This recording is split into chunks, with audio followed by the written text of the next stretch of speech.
want to make a special note of two really good things that came out of WWE Battleground. Number one, the effort of the performers was outstanding. I appreciate and respect when I see performers that are supposed to be trying to entertain me actually looking like they give a shit. Like they actually care about what they're doing and they care about trying to entertain me. I appreciate that and I respect that.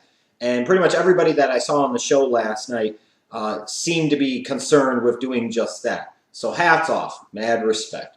I also appreciate and respect that St. Louis crowd that was into it throughout the night, not just trying to sit there and hijack everything and take it over and say, oh, look at how awesome we are.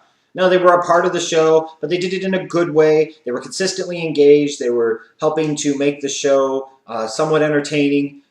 So that effort from that audience was appreciated as well. Now, I can ultimately imagine that this show is going to create a very split reaction. You're going to have those that really, really like what happened, and you're going to have those that really, really don't. And I can understand it from both perspectives. And I'm sure there's going to be a lot of debate in the comments section, geared towards me and geared towards others about what actually happened on the show and whether it was good or not. But here's my thing. While the effort was great, all throughout the night, and the audience was really good, and those things will certainly help the viewing experience, it can't fix everything. At the end of the day, the WWE had 5 weeks, 5 weeks, 5 weeks, 5 weeks, oh no, 5 weeks to build up to this thing. They had over a month to make this something good. They had over a month to prepare for this. And you basically, yes, with the IC triple threat being shelved, what have you, you only ended up with 5 announced matches on this card. For a 3-hour show, that is completely and totally inexcusable. It's not a 2-week turnaround here. You had 5 weeks! And that was the best they could do. But what did Battleground ultimately end up being? It really was more of the same from the WWE. Frankly, a waste of time. And here's what I mean. It's the same old shit. Spot-filled matches that don't really tell a story, that really don't have a lot of purpose, that people are going to overrate, then numerous things that feel like pointless filler crap that end up being a complete waste of time, including certain things involving Cena that always seem to be a waste of time, all culminating with a main event that gives you some type of bullshit finish, yet at the same point in time gives you that moment, gives you that item, gives you that hook, that suckers you in, keeps you wanting more, and helps the WWE survive till the next month, and helps mask over everything else that was crap that happened throughout the rest of the night. That's what Battleground did. And that's what WWE does with their pay-per-views now. I'm tired of this shit. You had 5 weeks to prepare for this. You could have certainly done a whole hell of a lot better than you did. I mean, for crying out loud, if you're kicking off a pay-per-view with Sheamus versus Randy Orton, you're automatically starting out at a major deficit. You're not in a good place. Sorry, gold standards. Stick it up your arse. Sheamus versus Randy Orton on any pay-per-view is not must-see WWE Network special event shit. And you would think at least, with all of the times they faced each other, that practice would make perfect. But of course, it doesn't. Now, while certainly many are going to sit there and talk about how this was good and how they got into it as it went along, I throw the bullshit flag on that. This shit fucking sucked. This is part of the problem, again, when you only have 5 announced matches for a 3-hour show, knowing you're good, and of course, you're not even going to run close to the 3 hours like you did on this night. Then you throw in 1 filler match, so you give us 6 matches and a freaking segment, a couple of backstage interviews, and that's the 3 hours, meaning that these matches all have to go longer than they need to. That's the problem with doing 6 matches on a 3-hour show. These matches go too long. Not every match needs to go 12, 15, 18, 20 minutes. It makes everything kind of feel the same. Nothing really stands out. And for my money, if you were just going to have Randy Orton win in his hometown, and at least they freaking did that, then why waste everybody's time? You want this to stand out? You want to really kick off the show in a big way? You started off, bell rings, Sheamus goes for a bro kick, he misses, Randy Orton falls down and comes up, RKO out of nowhere, 1, 2, 3, it's fucking over. Instead of the heel having to go through all this bullshit just to lose to Randy Orton, it's better off for the heel to lose almost immediately because he could throw the bullshit flag. He could sit there and say he didn't really beat him, or he's lucky it was a fluke. And all the while, you sit there and say you got the result that you fucking wanted. The WWE saved you a bunch of time and energy from having to watch this shit that you've seen so many other times that you'd actually be happy with Sheamus versus Randy Orton. I did enjoy the tag title match quite a bit. Gee, imagine that. But clearly, based off of the reactions of the crowd, I wasn't the only one that enjoyed this. Hey, WWE, guess what? The fans do like the black guys. It's okay to push them. They can be stars too. Especially if you're pushing athletes, you affect the credibility of your product if you don't have numerous black athletes at the top of your freaking sport. The fans were into New Day. They were into the primetime players. And no, Vince and Kevin Dunn and Michael P.S. Hayes, it's not just the black people. The white people like them too. So imagine that. You give the black guys a chance. You give them a platform to do something. You put a little effort behind them. And they can do something. Jeez, freaking imagine that. But instead what happens is these guys get saddled with situations where they end up having to get over in spite of the WWE, not with the help of or because of the WWE. Hats off to these guys for making the most of their times. Hats off for these guys making it work. And fuck you, WWE, for thinking that this type of shit wouldn't work. Imagine if you only gave these guys more of a platform and more energy and effort, what you could do with them. The Seth Rollins character is one of a pussy, cookie-cutter, chicken shit heel. So it's not surprising when he does pussy, cookie-cutter, chicken shit things. You expect him to do pussy, cookie-cutter, chicken shit things, and are not surprised when he does said pussy, cookie-cutter, chicken shit things. In fact, you expect it. Now, you might not always like that they do it with him. You might not always think it's the right idea. But when they do it, you sit there and can at least buy it. You say, based off of what they do with the character and who he is and what he is about, if he has to get help, if he runs off, if he intentionally gets himself counted out or DQ'd, that makes sense. I get where they're going with the character, whether I agree with it, like it or not. I understand it, and I can buy into this. So it makes sense. For some reason now, the Bray Wyatt character to me absolutely makes zero fucking sense, especially when it comes to his matches. He's supposed to be that cerebral mindfuck mind games type of guy. That guy that's supposed to be able to get under your skin and do all of this crap. And all the while, most of his tactics are cowardly, pussy, cookie-cutter, chicken shit things.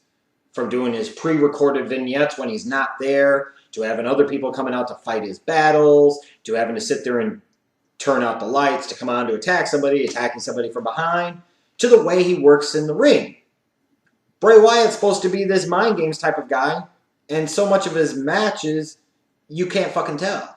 That's why when I saw Trademark last night tweeted about he could count the number of really good matches Bray Wyatt's had on one hand, I'm like, yeah, he's probably right. I can only really think of two really, really good ones that I really, really liked. They were both in 2014. One was against Daniel Bryan at the Royal Rumble, and it was Shield versus the Wyatt Family Elimination Chamber. That's it.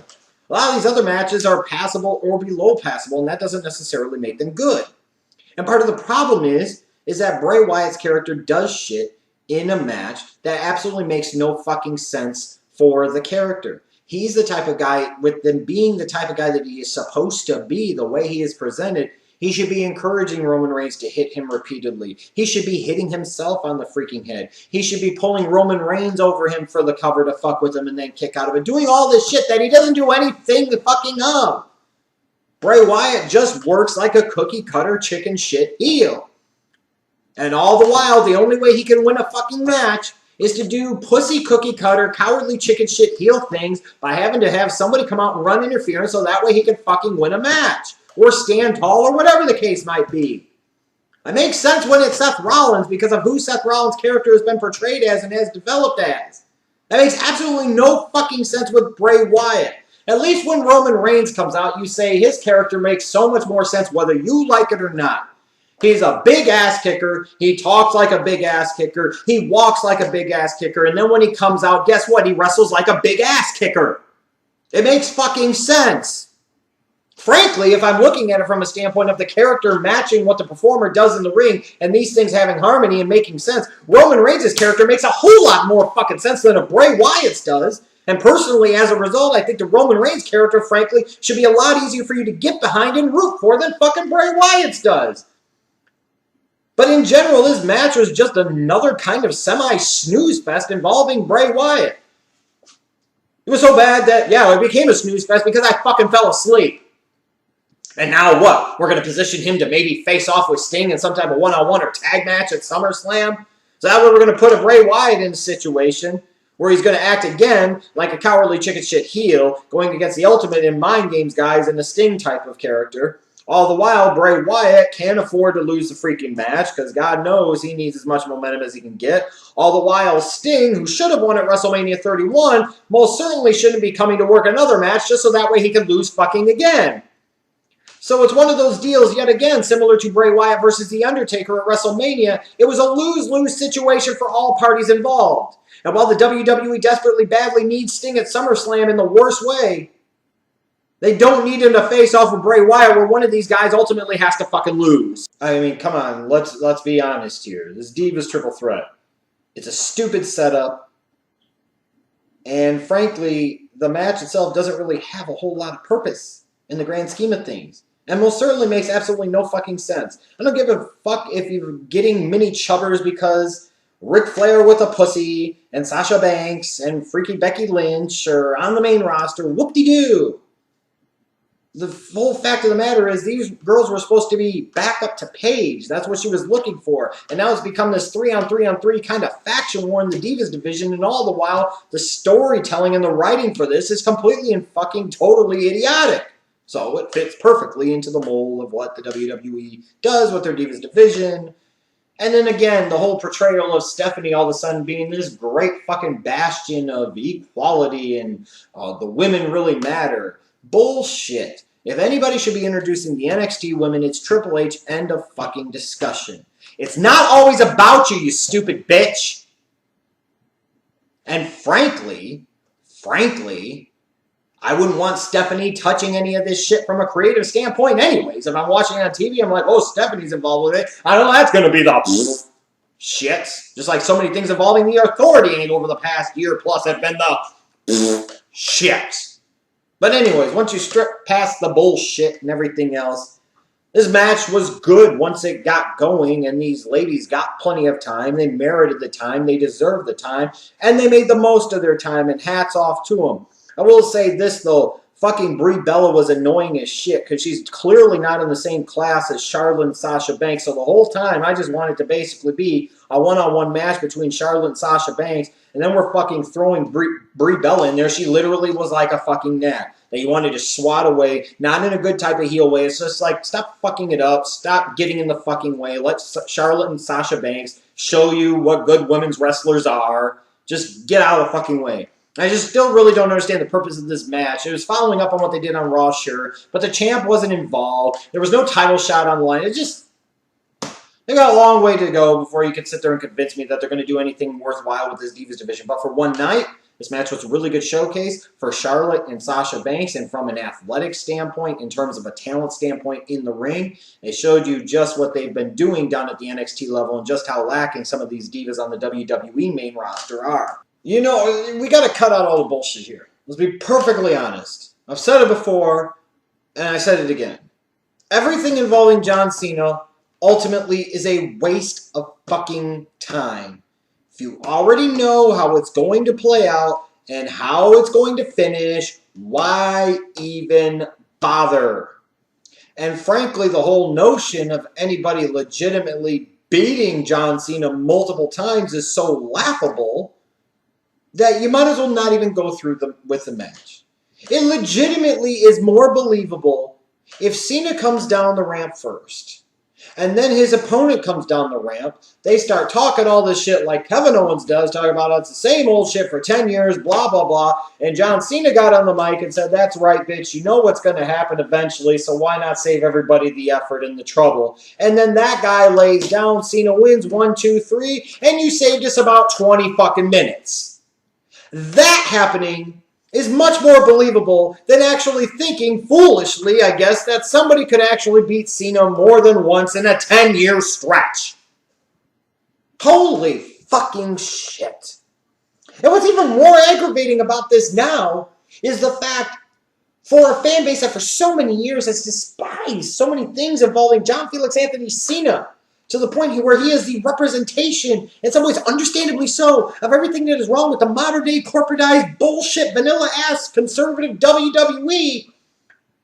And now, he's become one of your fucking heroes. John Cena's become an ROH main eventer. He's become one of those indie stars who flips and kicks and no-sells and false finishes and botches moves and doesn't bother to tell a story that you love. See umpteen dozen guys in the independent scene. See umpteen dozen guys, oh hell, other guys in WWE and TNA and ROH. And now John Cena's become the poster child for that. What the fuck happened? And now all of a sudden, here it is, another overrated ass fucking John Cena match. Botchy in its presentation and execution. Ridiculously placed moves. A match that tells absolutely no fucking story of any kind whatsoever. At no point in time gets you to suspend anywhere close to any level of disbelief whatsoever.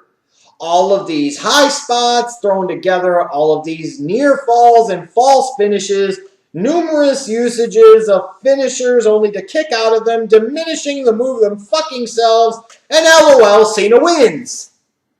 Is it 2005 or 2015? We've wasted 10 years doing this song and dance, 10 years of doing the same fucking shit. You would think the incompetent, ignorant nincompoops involved with the WWE, up to and including this fucking cancerous fuck John Cena, would understand at some point in time that you gotta build up other people, that it can't always be about this one asshat. It can't always be about this one guy. Maybe at some point in time we need to start treating Kevin Owens and everybody else like fucking Make-A-Wish kids. So that way maybe there is some certain chance that they could actually go over on John fucking Cena. Because this shit is ridiculous. Not only do you sit there and not have Cena lose, not only do you decide to beat Kevin Owens clean, you decide this time that it's such compelling storytelling that you decide to have John Cena make him fucking tap out. Why would anybody ever need to see this match ever again? Why should anybody ever believe Kevin Owens and take him seriously when he couldn't do what he said he was going to do? He goes from beating the guy clean to now getting pinned by him to now fucking getting tapped out by him. And what's even more ridiculous about this, he's getting tapped out by a maneuver that Kevin Owens himself can perform better than the guy winning with that submission finisher in John Cena. How fucking ridiculous is this shit? You idiots that sit there and overrate these fucking matches, stop it. You idiots that are sitting there and talking about how great Cena has become, stop it. Because you are a problem now. You are contributing to the delinquency of the WWE. You are contributing to the John Cena monster. You are creating an even bigger cancerous growth in John fucking Cena. Enough is enough, god damn it. It's 10 plus years later and we're still doing the same shit. The same shit. And it's not like there's a whole bunch of ratings or live event attendance or money drawing indicators that point to the fact that Cena is the right prop to have as your top guy in the fucking company anyway. Here's the chance to build up somebody legitimate like a Kevin Owens. Build him up into potentially a future opponent for Brock Lesnar. A future opponent for maybe The Undertaker at a WrestleMania. Who the fuck knows? And a legitimate one and a serious one to where you wouldn't be sure whether or not he could actually be beat. Somebody that you take seriously is dude that talks shit and backs it fucking up. Now instead, what has Kevin Owens become? Just like most of the other punk bitch heels in the WWE. A guy that talks shit, ultimately can't back it up, and jobs out to the fucking monster. LOL, Cena wins. How stupid of me to ever fucking expect this company to do anything other than this stupid shit. And you assholes that are sitting there and defending this crap, you assholes that are sitting there and overrating these Cena fucking matches, that are sitting there trying to justify what's going on with Cena, stop it! You are part of the problem. After all these years, you've caved. He's made you tap out. Vince has made you tap out. No, fuck that shit. By this point in time, I think people were ready to sit there and just decimate this show and be done with it. But you still had the world title match, Brock Lesnar versus Seth Rollins. And this has been something that people have been looking forward to for a while. This has been something that's been set in motion since WrestleMania 31. So we've got that moment. It is here. They decided to bring Brock Lesnar back now instead of waiting until SummerSlam to do this match. So many of you were hoping maybe that there was going to be an interesting battle here, a real contrast in styles and everything else. And you were disappointed. Kind of bothers me when I see Cena back at SummerSlam last year selling Lesnar suplexes like they're the biggest, most dangerous thing in the freaking world and the most horrible thing in the world. Yet when Rollins gets them, he kind of like almost haphazardly kind of just shrugs them off like they're not that big of a deal. I don't know, that kind of bothers me. It also kind of bothers me too. While Lesnar brings a bit of an it factor with him, and he most certainly is needed in the WWE at this point in time, it does not eliminate the fact that for all the shit you'll talk about, let's say a Cena for many years about his 5 moves to doom, or Randy Orton and his 5 moves to doom, or Roman Reigns and his 3.5 moves of Kevin Nash Diesel type of doom, is that Brock Lesnar basically has 3 moves. It is a suplex, a stomp around, and an F5, and that's fucking in. I don't understand why people think so many of his matches are so freaking awesome. Yes, they have a different feel to them, but at some point in time, it does get repetitive. They are the same basic fucking match every single time. I'm just saying. But I guess if you were hoping for some great classic here, you were going to be disappointed. But maybe you shouldn't be. Because as I talked about in the Battleground preview, I really didn't see where they had any finish for this match. You couldn't really have Brock Lesnar win. You couldn't really have Seth Rollins win. You really couldn't have Seth Rollins win via DQ or countout. You couldn't really have Sheamus cash in. I mean, what option did you have? So you really didn't have a finish for this show in this match. And you really didn't have a clear-cut main event in mind for SummerSlam. So the WWE does what the WWE so often has to do, because they created this situation, because they have no other choice, and they say, back to the 90s! And here comes The Undertaker. Oh boy. Now don't get me wrong. When a Taker shows up, it's a big fucking deal. Whether I really want to see him wrestle or not, it's a big fucking deal. This is still the man I respect more than anybody in the history of professional wrestling. It's a big fucking deal. There will always be that little kid in me, no matter what, no matter how I feel about anything, that's going to geek out and mark the fuck out when I see The Undertaker, because by God, this is the fucking Undertaker. When you want to talk about larger than life, when you want to talk about real superstar, household name, all that other shit, it's The Undertaker. And here you are, Battleground. You don't really have a clear-cut finish for the fucking title match? Then this is what you do. Because it, in a way, makes a lot of sense. Lesnar took from Taker what he valued most. Now Taker's going to fuck with him and take from Lesnar what he valued most. That opportunity at that World Championship. Now, some of you sure will sit there and say, why the fuck did he wait almost 1.5 years in order to come back at Lesnar? It's a fair question. We'll see what answers we get to that. Some of you may say, well, it's because of what he did to Kane, and that's why he's coming back. I say that may be layered in there at some point in time, but that's not going to be the selling point of this. Stop being fucking stupid, because we ultimately know that they've been talking about Lesnar breaking the streak for over a fucking year. They keep mentioning it all the fucking time. And that's why Taker came back to go after Lesnar and cost him the fucking title match. Because why all of a sudden would he fucking give a shit about Kane? And furthermore, if he gave that much of a shit about Kane, why the hell wouldn't he try and take out Seth Rollins? Why wouldn't he fucking go attack Seth Rollins? You get what I'm saying here? But the whole thing is you're pushing aside the guy that's the full-timer, that's there all the time in Rollins, for the guy that's there part of the time, 4 or 5 matches a year, if that, for the guy who's there for 1, or in this case, 2 matches a year in The Undertaker. It's about that identity crisis. It's supposed to be a transitional period of X number of years. Supposed to be building for the future. Yet every chance that WWE gets, they get into kind of that panic mode, and they have to sit there and go back to the future and go back to the 90s and back to the Attitude Era and bring in this guy and bring in that guy because they can't fucking make new stars. Well, no shit, dumb shits. When you sit there and do the shit you do with Cena, well, ding dong, dumb dick. What other choice do you have but to bring back these fossils from the past? And I love Taker to death. Respect him more than anybody else in the history of the business. This is a man that's been around for freaking ever. He's close to 50 years old, if he's not already 50 years old. I mean, he's not that same guy. While it's cool to see him, and the thought of him wrestling at a SummerSlam in a way is pretty cool, at the end of the day, I want to move on myself at some point in time. Can't we make interesting things happen out of the roster that's there full-time today? But, you know, and the thing is here with Lesnar and Taker, at least if anything else, it is the SummerSlam main event that the WWE needed because God knows they didn't have one on the active roster. It wasn't there. This was the only real viable option that they had. It was the one that made the most sense. It's the one that's going to work. It's the one that has the most interest to it. They had to do it. They had to do it. Because they put themselves in this position and situation where, frankly, they really had no other choice.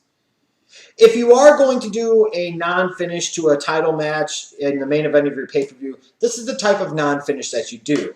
However, with that said, it doesn't change the fact that this match, I don't even think went 10 minutes. And even with Taker taking forever to get down and fucking do all of this shit and all of this and all of that, you still had like 15 plus minutes left on the fucking show. You have your own network and you still can't manage to actually give people 3 freaking hours. Why the hell did you only have 6 matches on this card if you were still going to have 15 plus minutes of free time at the fucking end?